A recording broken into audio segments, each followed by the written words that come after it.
Rangkaian Celcom Digi ni rangkaian paling meluas dalam Malaysia. Tapi walau macam mana sekalipun, ada kawasan-kawasan yang dia tak boleh handle. Ada kawasan memang bagus, ada kawasan dia tak bagus. So, anda sebagai seorang pengguna, kalau ada apa-apa telco SIM card yang korang gunakan, bukan line Celcom Digi, tapi korang rasa line tu tak cukup cantik, tak puas, tak best, korang kena tukar telco. Di mana proses tukar telco ni tak susah. Semua nombor yang korang pakai daripada mana-mana telco pun boleh tukar telco. Mungkin dekat tempat korang tinggal tu ada rangkaian Celcom Digi, dalam sedar tak sedar, dulu tak okey, sekarang dah okey. Jadi korang boleh je tukar telco tu. Nombor korang tak berubah walaupun satu digit. Ini yang menarik. Tak ada alasan sayang nombor dah 15 tahun pakai. Dan ini antara salah satu prepaid yang paling besar dalam Malaysia. Guna rangkaian Celcom Digi daripada One SOX 48.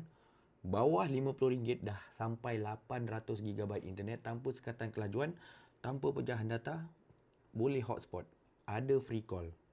Cukup lengkap. Kalau nak low budget sikit, ada RM35 sebulan, 600GB. Sama juga. Tak ada pecahan data, tak ada sekatan kelajuan, boleh hotspot, ada free call.